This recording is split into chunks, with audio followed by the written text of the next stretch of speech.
What is up, world? You are in tune to the Cowboy Cast here, Cowboy Global Cast here at the FFSN Network, and you got your usual suspects here with you. I got my host, co-host with the most, Tom here with me. What's up, Tom? How you doing, man? Doing good. What's it been like? It's been like a month for me, I think. It's been a second. It's been a It's second, man. it's been a minute, yeah. Definitely been a second, but fool, you know what time it is, man. It is NFL training camp time, brother. It is that time. I'm excited. Football, they're actually all getting together in California right now. Everybody had to report to camp today. So tomorrow's a work day. Today was reporting, getting yourself in, getting your stuff together. I'm excited, bro. Like the Cowboys, man. I mean, we've got a lot of um, good stuff happening. A lot of good stuff that we've talked about previous. And I just want to hear from my quarterback what he thinking, man. Let's listen to what our quarterback was thinking, man. Team goal is to win a Super Bowl or not, and it's truly a bust if we don't. And not that that's okay, but that's what our standards have to be for us to be able to thrive and to get better in this atmosphere and in this world, and being under the Dallas Cowboys umbrella, I guess you could say, is that you have to accept that. You have to accept those challenges. I've always said with great expectations come greater results. So bring them on, and we're going to try to answer that. Man, and that's straight from my quarterback's mouth, man. And I'm gonna tell you something. He has gotten the team together, and they came together, man, and they definitely got together in Atlanta, and they were throwing in, man. You know, he was out there getting it in, mixing it up. Man looked ready. He looks man size ready for competition right now. I mean, look at the legs. He looks good, man. And then you see there's everybody there. We kind of went through this whole picture last night. We know who's who, and we know who wasn't there. But man, it's just like I said, bro. Look at Fant, the young Fant, Princeton Fant. Oh my God, he looks like a side of a truck, like a Brahma bull. He's huge. It's crazy. So Tom, how you feeling about all this, man? How you feel about what Dak said? How you feeling about training camp? Talk to me, man. Yeah, so I mean, as far as like what Dak's saying, it's like that's the kind of thing you're gonna hear from most quarterbacks. But I just really believe that I think Dak really understands and he really means it. And I feel like a lot of times athletes can kind of they're not able to meet expectations because the expectations that the fan base and the organization have of them are sort of higher than what their expectations are of themselves. It's like, and for some of these guys, it's like you can't. It's hard to blame a guy. It's like, hey, I just wanted to be in the NFL. You know, I just wanted to play in the NBA, and like I'm here, and like I'm happy, and like I'm competing, I'm working, but like I'm not as hungry as I used to be because my ultimate goal was just to get here and just to be a part of this, and like now I am, and it's like I don't think it's fair to criticize like guys who have that mindset, but like I really do. I believe that like Dak's expectations of himself are higher than what the fans or what ownership, the organization, like whatever As they those should be. expectations. Yeah, and so it's sort of I know that what we've seen from Dak in big spots at times has left us, sort of feeling a little discouraged. We get frustrated and he kind of turns into the scapegoat. But as we've, established on the show how we feel about him, I think I think he has what it takes. And I believe him when he says, that it's Super Bowl or bust. That's how we feel. And I truly, when he says it, I believe him. So, Man, and he got sound bites. How can you not like this guy, man? He has sound bites that make me just be like, yo, Dak, you the man, man. I mean, Yeah, but this game is beautiful. That's the point. Is every time you get out here and you're in between the lines, doesn't matter how old you are, you play this game like a kid. I mean, why can't I don't understand what is there to dislike about this guy, man? I mean, but we're gonna talk about this. Let's jump into this, man. We're going into training camp. We did not lose a lot of people, right? Defensively, we lost nobody. Let's start there, and we gained left cornerback in Gilmore, who I just yo, hey, that took and made our defense that much better. Talk to me about the defense coming into training camp. How do you feel about it, man? Do you feel like I feel like it's the new version of the Doomsday defense. You talk to me. How you feel? Yeah, I mean, everybody knows what a great defense that was last year, and you don't always know for sure what goes on in the offseason. Maybe who wasn't as disciplined with their diet, who wasn't, working out, like they should have been, taking care of their body. You don't know who's really coming back hungry. But if that was a great defense last year, and we don't have any reason to think it's like you said, everybody's back, and they added a couple of guys that it's like with Gilmore. I think it's totally reasonable to expect that he's gonna come in and he's gonna make the defense better, right? I mean, he's kind of getting to that age where it wouldn't shock anybody if he wasn't quite as good as he was last year. Wasn't nobody's expecting that he's gonna come back and be that defensive player of the year, at that defensive player of the year level. But he's gonna be he's gonna be a good cornerback. That's an upgrade at that spot. And then Mozzie coming in, I know he's a rookie. I know that's a spot that, sometimes it takes them a year, half a season, a year before they can, really contribute meaningfully. But I don't think it's unreasonable to think that that's going to give us a lift, in the running game. Yeah, I mean, it feels like we brought everyone back and then we added a little. And so I think the defense is going to be great. And there's depth too, right? There are guys they would hurt if they were to go down. And we talked about this. We've talked about who those guys are.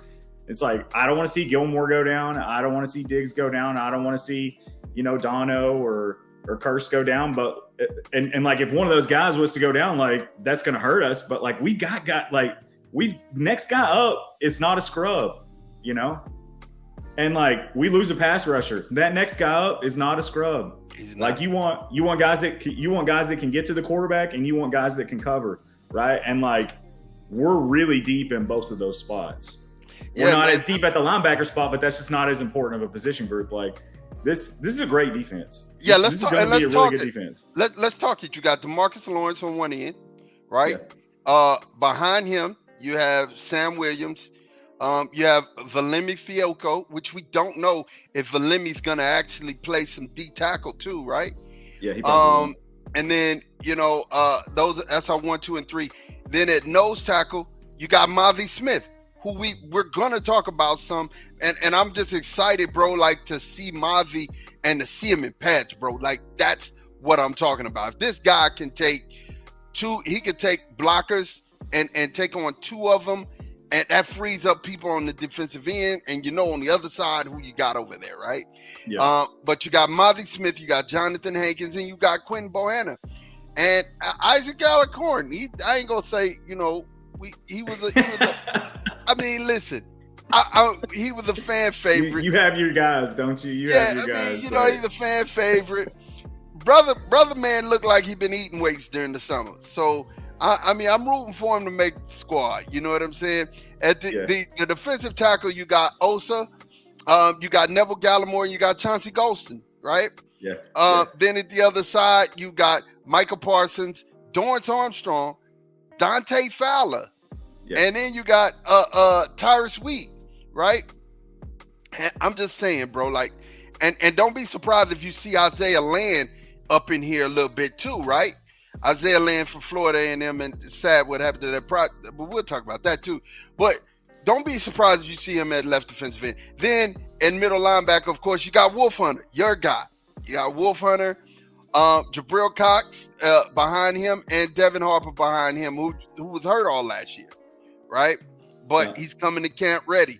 And then of course, and then you got Damone Clark, DeMarvion Overshown from Texas, ready. Another Texas linebacker behind him, Malik Jefferson, and then Isaiah Land at the other wheel linebacker. But of course, here's what you were saying, Tom.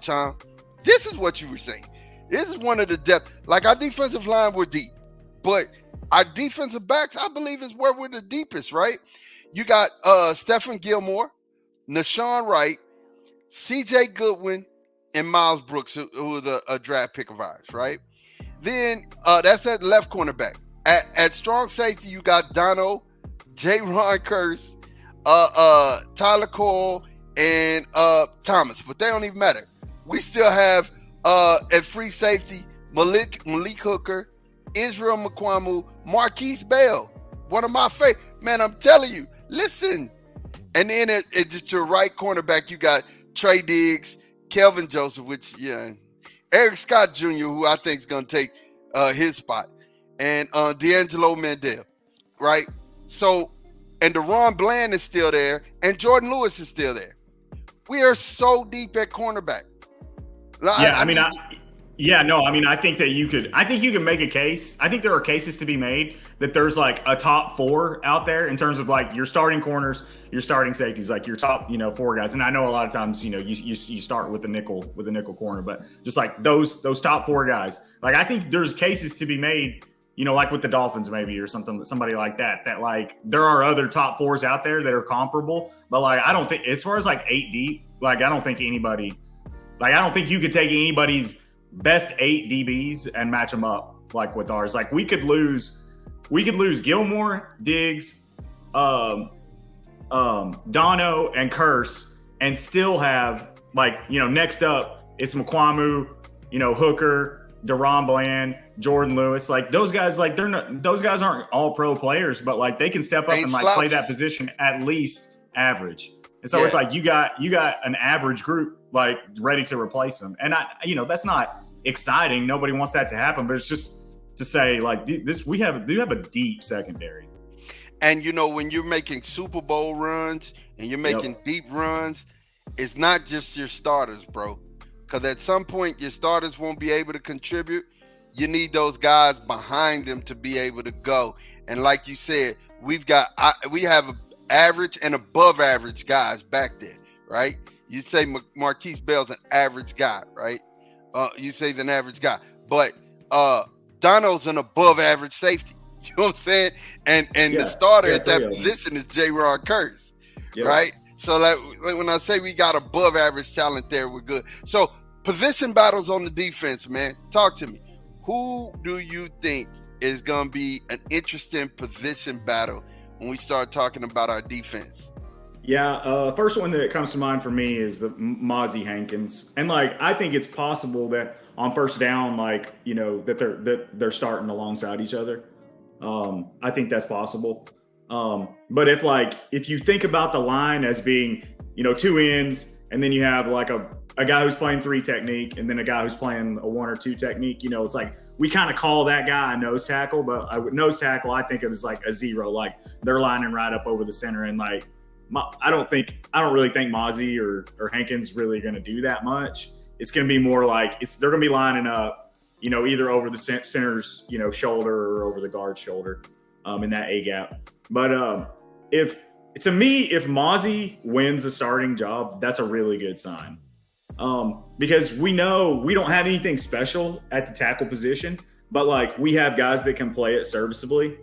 And so to me, if Mozzie establishes himself, I mean, really at any point during camp, but in particular early, and you start hearing like early on, Mozzie's the guy, I think that's going to be reason to get. That's the thing I'm listening for above all other things. Like that's what I want to hear first, like out of camp as far as defensive side of the ball. Like I feel like we pretty much know exactly what we're getting everywhere else. But if you start to hear Mozzie is going to start, like he's going to be that guy, like I think we should get excited. Very. And the reason why I would agree with you on that is because guess what? If your nose tackle is taking on 2, linebackers are running free, and that's what we need for Wolf Hunter. Wolf Hunter doesn't need to play downhill because of his neck condition. We just need him to go around and make tackles like he does, right? And then, of course, you see Micah. You got Micah out here just on the flank doing whatever, and if you have him one-on-one, there's nobody in the NFL who can handle Micah one-on-one. Yeah, no, that's the Grim Reaper plays for the Dallas Cowboys, and his name is Micah Parsons. Like he's just roaming around it, like you don't know where he's gonna be, but he's coming. He's coming for you. Like I think he hears voices. think he hears voices like the like the like water the water boy. boy. I think he hears voices just no, no, no. That's good. That's good. Yeah, man. So I think with me, I think Sam Williams makes the second year jump. I think Sam makes that Yeah, jump. that's a good one. That's a good I one. think he's gonna push D-Law for a lot of playing time. Like D-Law's gonna get time, he's gonna get tick. But I think you're gonna see Sam out there a lot more. You know what I'm saying? Yeah. I think that's one of the. I'm interested to see what Valemi can give us. Really interested. Yeah. Yeah. I mean, I think it's more like, I think he's going to be more like just sort of a versatile backup. You know, somebody that can sort of be like a third guy in the rotation at both defensive tackle and end. That could come in and kind of. I'm not expecting anything flashy or special from him, especially in year one. Like, I don't think we're gonna. I mean, I think he's gonna make the team, obviously, but I don't think we're gonna see him on the field a lot. But I think he'll definitely get some reps. But yeah, it's not really somebody that's exciting. That's not really one of those. I don't really see him in a position battle, I guess I'm trying to say. Understood. Understood. I think you're right. I think my last thing on defense, the last person on defense, other than I know that Kelvin Joseph is gonna be out of here. He should be out of here. No, you do not know that. You do not know. He should be out of here. But I mean, Kelvin Joseph should be out of here, man. I mean, he's a liability on every side. You're right. I don't know it, but I feel like he should be out of here. You know, because he's a liability, man. Real liability. But Isaiah Land, defensive end, over there on Dorrance's side. I could see Isaiah coming in when we have, special packages going and we're moving Micah into an inside linebacker kind of position. I could see that because you have speed, you have power, you have people coming to kind of disrupt the quarterback. And I can see that. And I hope that Isaiah is one of those guys that really thoroughly catches on. And I mean, he looks like it. I've said this before, and I've said this to you. Randy Gregory and Isaiah Land are the same player coming out of college. Same player. Same build, same tools. Same measurables, same look, same everything, man. So yep. Definitely, we're going to flip the ball and get over here on the offensive side, which I know you've been ready and you've been wanting to go to. I know, I can tell you've been chomping a bit. Definitely, man, we got at the left wide receiver, Michael Gallup. Behind him, Simi Fioco. Behind him, Jalen Brooks. And behind him, David Durden, which I didn't even know. You were kind of telling me David Durden's actually a big guy. Like, he's not a small guy by any intensive purpose, right? And then at the right wide receiver, we got Brandon Cooks, we got Jalen Tolbert, Dennis Houston. I don't know how he's still hanging on, but he's there. And then yeah, for dear life, I don't know if he makes it through another camp. I don't know, man. And then you got, of course, at your slot, you got CeeDee Lamb, Cavante Turpin, Dontario Drummond, and Jalen Moreno Cropper. Jose Barbone from Temple, which was a guy that you was like, who is that? He's the other one there. Did they still have is it Antonio Callaway? Do they still have him under contract, or did they let him go? And I just didn't notice. What? He may be there, but I don't know if I don't see him on our 3D. Yeah. He might be practice squad. Well, that's not really somebody I expect to make the team, but still, that was just a guy. He's a guy. He's a guy. And left tackle, you had Tyron Smith. Behind him, backing him up, you got Matt Waletzko. You got Earl Bostic, our draft pick there as well from I think he's from Kansas, right? I don't know. That's not a draft pick from this year, though. Earl Bostic, let me see. No, he's from 23. Yeah, he's from Kansas. He was a free agent then, right? Yeah, he wasn't a draft pick. Yeah. Yeah, he was undrafted player. And so with Earl Bostic, on the other side, hold on.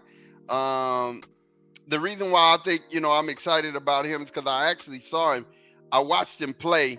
Being a Texas Longhorn, you get an opportunity to see people from the Big 12 get it in, man. And, he was one of those guys. He was actually pretty good.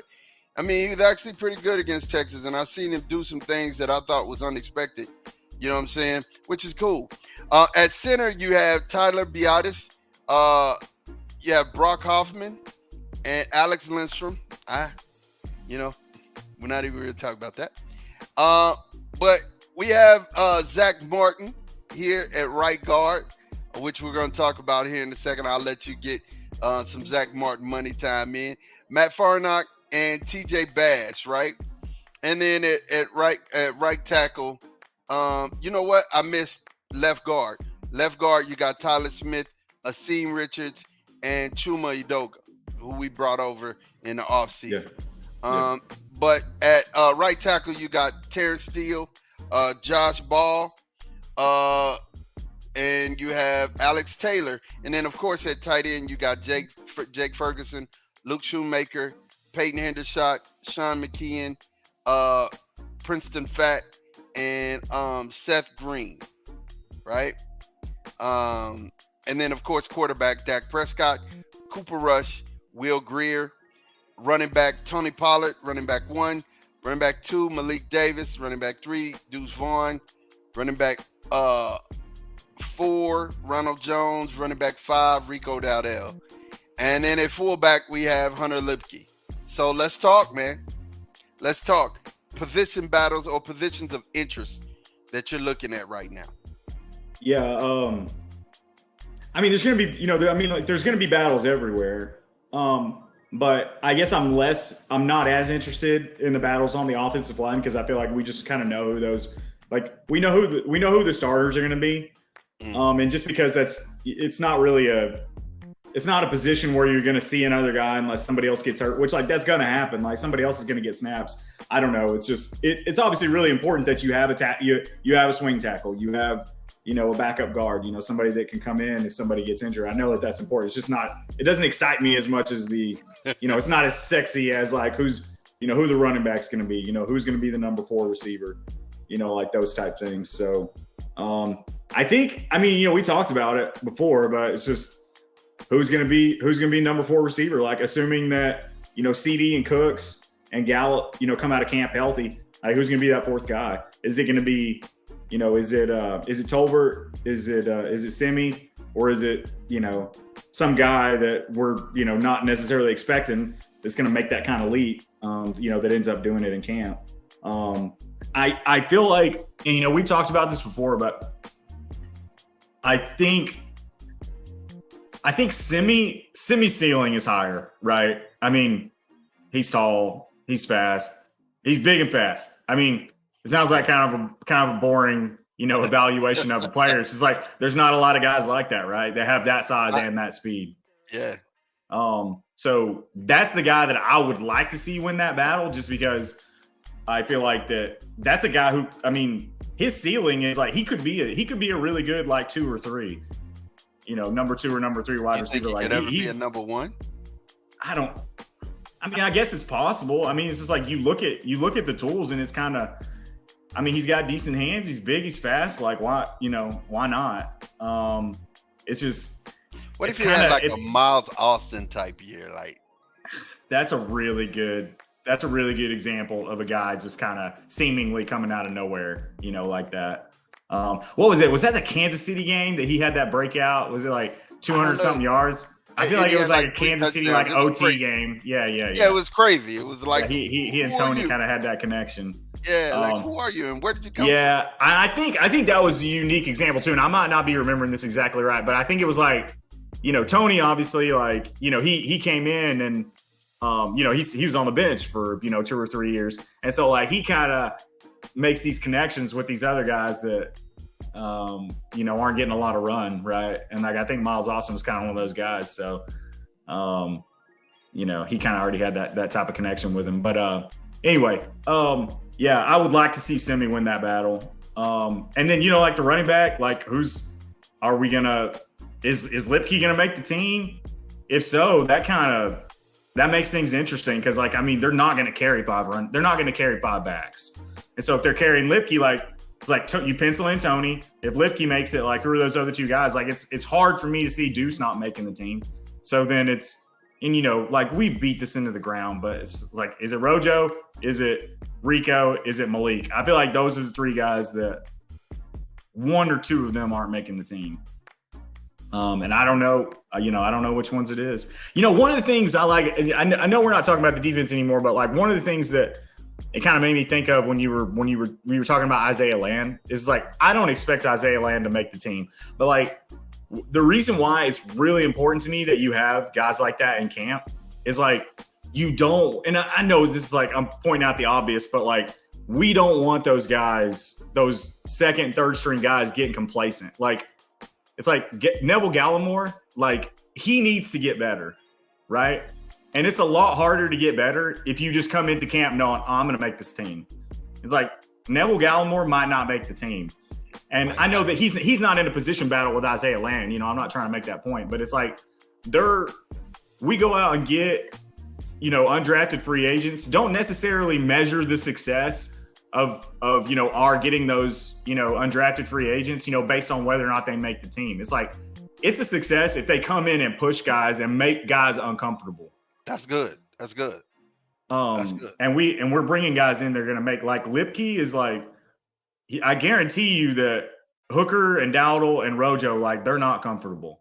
And like Deuce Vaughn probably isn't either. No. There's lots of guys that are uncomfortable, and that's good. There's going to be competition in camp. These guys are going to come ready. Yeah, Deuce may get a position as the returner, right?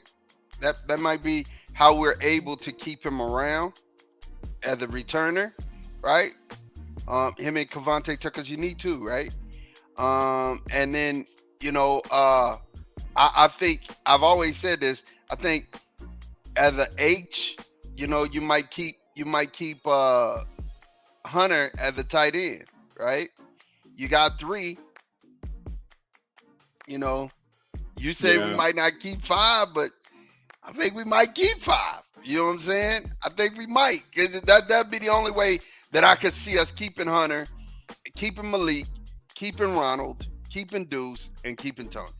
Well, right? So here's the thing is that it's like when you're making that 53, there's going to be a couple of position groups where you say, all right, it's like it's kind of already decided, like there's a minimum number of like each of these positions that we need to carry, right? And then there's like a few slots left over, I don't know, 3 or 4. And you decide, all right, we're going to carry an extra one here in this position group. We're going to carry an extra one here.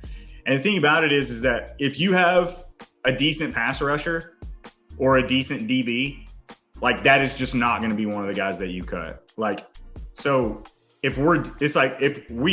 are premium position groups where we have depth. And so like you can pretty much, it's a good bet that those are already going to be position groups where we carry an extra guy. It's like, I could see him carrying 7 corners, or I don't even, I'd have to go back and like look at how those position groups normally slot, how many guys typically make the team, but they're not just going to, especially like with the Diggs contract, like, and we need to talk about that. We need to talk about like, is Diggs a Cowboy next season? Well, we're going to talk about that, and we're going to talk about Zack here after this. He could conceivably not be a Cowboy next year. Gilmore could conceivably not be a Cowboy next year. So, like, if you've got a DB in camp and you're saying, oh, well, we typically only carry 6 corners, it's like, but this guy can play, and we're going to lose guys next year. You don't just want to let him go and let some other team, pick him up. You carry him. And so, to me, it's like, and it's the same situation with pass rushers, right? And so, once you carry the minimum and then you get that extra DB, that extra pass rusher, it's like, can you afford to carry a 5th tight end? I don't think so. I think it's 4 tight ends. I don't think they carry. I hear you. I don't think they carry 5. So switching gears, like we were talking, Zack Martin. What do we think? We think he's going, we're going to get this contract thing signed. Or you think he's going to miss camp? Talk to me about it. You know what I'm saying? Man, I don't think I've ever cared less about, like, a contract dispute between a player, like, in the Cowboys. I could not be less worried about this situation. Like, worst case scenario, like, if you told me right now, but I think he's going to hold out for the entire camp, I don't even care. Like, I don't really care at all. Like, there's lots of guys that I would I would worry about that. Like, oh, they're gonna miss practice time. They're gonna miss games. Are they gonna come ready? Like, he could literally go hibernate in a cave until the morning of game one and come out and like rub the sleepy time out of his eyes and then just play all pro right guard. Like, you know what I mean? He can go eat a bowl of cereal. Just get up, eat a bowl of cereal, and go out. Yeah, exactly. Yeah, I agree. I'm not worried about him at all. And like, he's not gonna he wants to play. The Cowboys want him to play. He has, they signed him to a contract, a few years ago, and like now it turns out he's the 9th highest paid, interior lineman in the league, and they need to fix that, and they will. Yeah, he's ranked 99 on Madden. That's crazy. He has a 99 ranking on Madden, but it's the truth. He deserved it. He's that guy. It's really crazy. I mean, the guy has. It's a kind of a fun fact you see, like, circulating online occasionally, but I mean, I think he has more all pros than holding calls in like the last 6 years or something like that. That's crazy. That is crazy. That's crazy. That's he doesn't. The guy who he gives up like 1 sack a season, like 1 sack. One. So every season, Zack Martin's going to get 1 holding call, 1 sack, and 1 All Pro award. Yeah, pencil them in. Go ahead, pencil those in. Those are the ones that we got right there. That's what we want to make. You know what I'm saying? Yeah, I'm not worried about him at all. Yeah, and Terrence Steele. Terrence Steele is another person that we're going to have to ink. So you're going to have to really get some playing out of your offensive line. This is where you're going to have to really, really be smart on player personnel and player management. I think that's why the Cowboys got a lot of people in. Now let's talk about this, man. We heard Dez say that Trey ain't gonna try to hit us over the head. That he wants to be a Cowboy, but he wants to be paid, at the way that he's supposed to be paid. But if you think about it, he just happens to be coming up on this year with Micah and with CD. It's hard for me to say, I want to keep Trey over CD or Micah, right? Definitely Micah's first priority. Are we agreed? Oh, absolutely. Okay. Yeah. I mean, he's the best non-quarterback in the league. Second would be CD, right? Yeah, I agree. And to me, it's not, I don't think CD is a better player than Diggs necessarily. It's just that next guy up right now at wide receiver, like if you lose CD, it's a big drop. And that's what it's about, right? It's all about what a guy is worth depends on who the next guy up is, right? And with CD, that next guy up, it's a big drop off. So you need to keep him. And with Diggs, he's every bit as good relative to the position that he plays, and it's an important position. But like the next guy up, it isn't nearly as good, but it's not as much of a drop off. So to me, if it came down to CD or Diggs, like it's got to be CD. Agreed. So now, that being said, Trey is number 3. Do we have the money to pay Trayvon? Do we have the bread to pay him? That's the question. So I think if Cowboy fans out there that really want to see, Diggs back next season, I think the thing that you need to be hoping for the most in this camp this season is that a guy like Matt Waletzko, like I think you need to hope that we have some backup tackle that either in camp or during the season at some point demonstrates to the coaches that the guy can play. And what that would mean is that they don't have to re-sign Terrence Steele and they can let him go. And instead allocate that money, towards Diggs. I think that's how this works out. It's like you got to have some mystery guy, step up and kind of out of nowhere, show that he can be that guy. I'm not saying that Waletzko or Asim Richards needs to say, hey, I can be every bit as good as Steele, but like, hey, I can come in and play the spot. Like, I agree. I think they should be able to, either one of those guys are going to have to come in and be like, yo, I'm the man. Put some respect on my name. Yep. So that way, because here's how you're gonna be able to keep good teams together in the NFL. You're gonna have to draft and win on rookie contracts. Draft well, Yep. win big on rookie contracts, rookie deals. And while we got these youngsters in camp, if one of these youngsters can step up and take Terrence Steele or push Terrence Steele to where it's like, yo, you know, I'm just we running neck and neck, and it's one of the things we don't have to sign Terrence. Therefore, we may be able to keep Diggs. Yeah. We may be able to keep him. I said may because, you know, Dez says a lot of things. You know what I'm saying? You can't put can't put everything in Dez's mouth. I mean, you know, leave it to Dez. I thought we were gonna sign my guy that went to the Titans. Wide receiver. What's his name? Oh, Hopkins, D-Hop? Yeah, I thought we was gonna sign D-Hop, you know. But anyway, like I said, and he's over there playing basketball with touchdown Lenny too. So we don't know. Playoff Lenny, we don't know. So I think when we're starting to look at this, to me, I the big call outs for the offensive side and when we're talking about training camp, I want to say this. The big call outs for me are going to be running back. And I think we're agreed on that. We need to see who's going to step up as a running back, who's going to step up as a fourth receiver, and then that offensive line battle, right? And neither one of us are concerned. I need Cowboy fans. Hear us. Listen to the sound of our voice. We are not concerned about Zack Martin not being a Cowboy and not signing his deal. That's going to happen. We're going to give him his bread, and he's going to get in here and play like a madman, like he always does. He's that guy. He's really that guy, bro. He's really that guy. Man, listen. Closing. I need for us to get our parting shots together here, but I'm going to say this last thing. So, T, get your closing shot, your parting shot together. The other thing that I need for you to watch is the connection in this offense.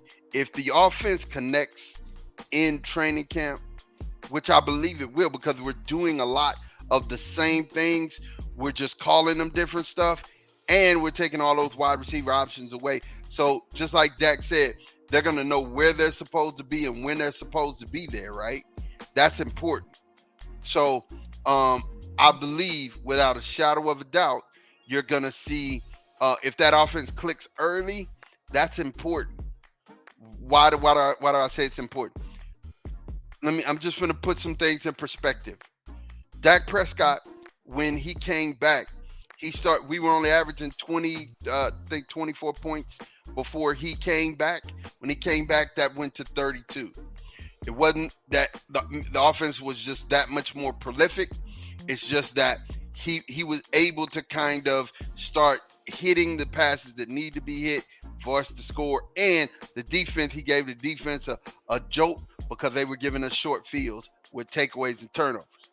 Now, if we can get the offense to be the offense, him averaging, a solid average of 300 yards a game, running backs giving us the running game, giving us a solid of 150, 200, 180, 200 range. We running for that, right? This is an offense that if it clicks, this defense, they're not giving up over 18 points a game. You can forget that. You know what I'm saying? I mean, if the defense plays like what we think they're going to play, and Dak goes 300 yards a game, and the running game goes for 150, we're going to go 17-0 and win the Super Bowl. I mean, I don't want to from your mouth to God's ears. I don't want to say it like that, but hey, I think it'd be pretty hard to beat us. But that's a high bar. That's a high bar. Yeah, it would be pretty hard to beat us. It would be pretty hard to beat us. That's a high bar. But my point is that Dak came in and improved the offensive scoring output, right? So if you give this man targets and this offense gels early, it could be trouble for the rest of the league. And I'm talking about a whole bunch of trouble for the rest of the league. Tom, parting shots, baby. Yeah. I guess what I would say is it is not a Cowboy specific thing. Although, well, it's going to become a Cowboy specific thing probably next offseason. But so with the situation with running backs that's going on right now, and it's kind of something that's kind of been brewing for the last few years and it's kind of coming to a head now, where none of these running backs are getting paid. The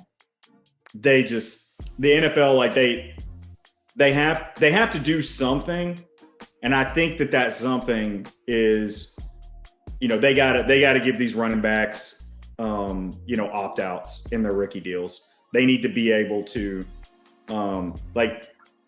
they need to have the opportunity to sign contracts, with guaranteed money for 4 and 5 years, depending on what round that they're drafted in. But then they also need to be able to opt out after, say, year 3, because their timeline in terms of how long that they can be, the whole purpose of rookie contracts and the length of those rookie contracts is so that teams can have control of those players for cheap for a period of time earlier in the careers, but not so long to where those players that are really good can't get a second contract. You know what I mean? It's supposed to be kind of a happy medium where teams can control, but then they lose that control, and then you can get serious money.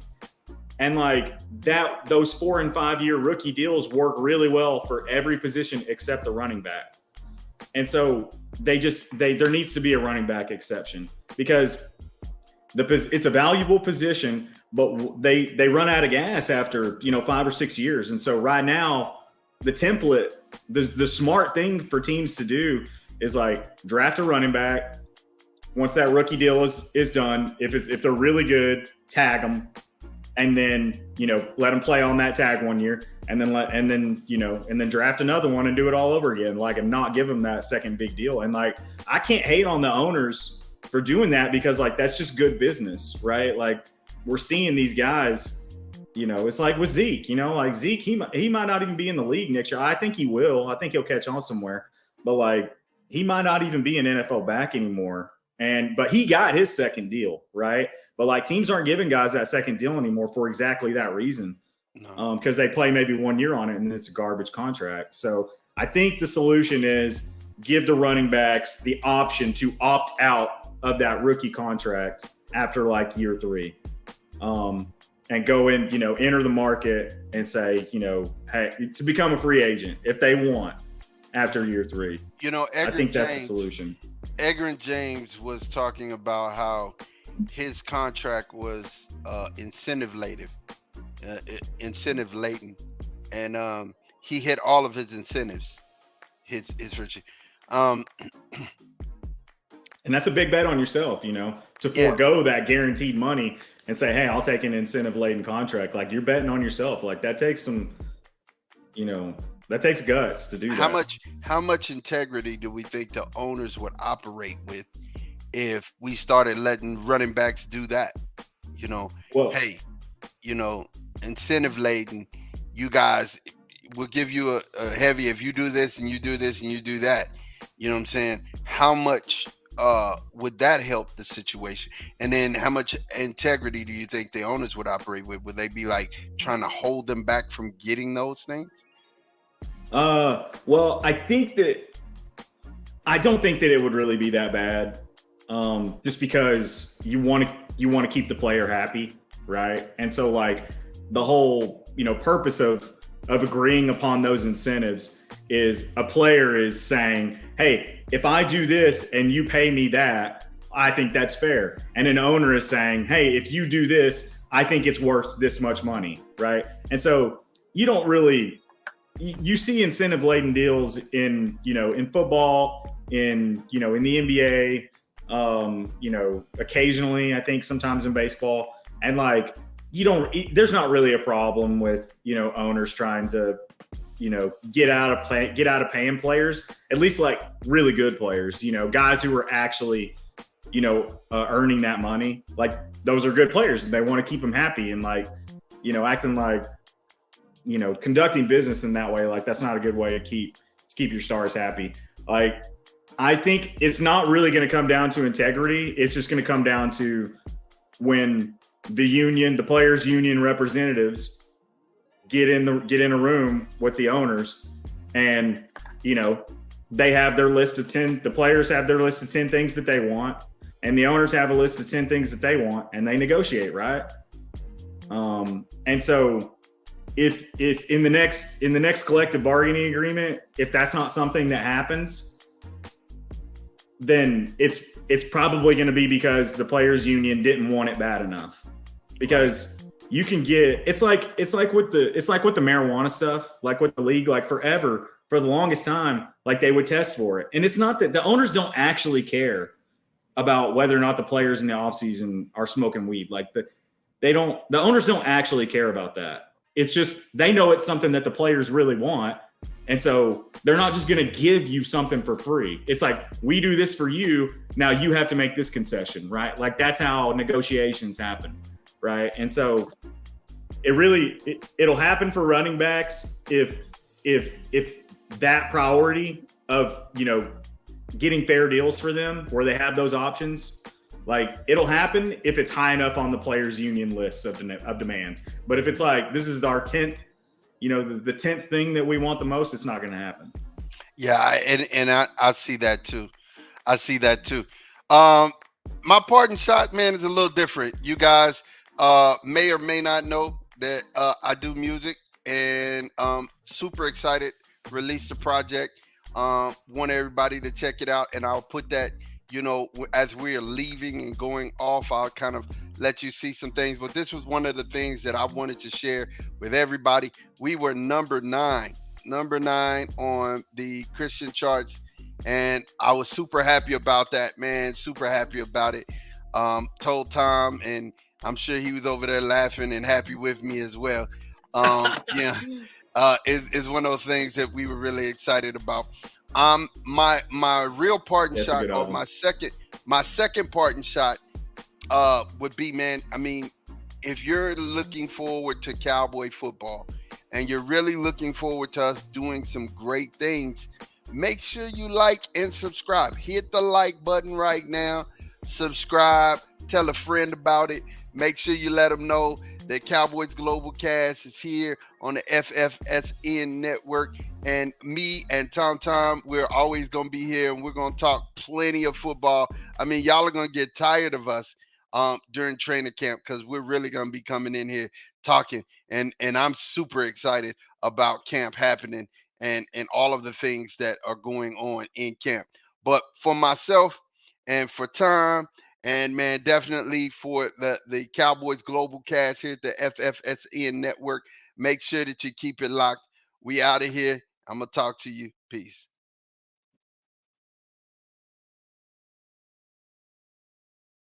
Keep on grinding, ain't no turning back. Bro, this that determination. Ooh.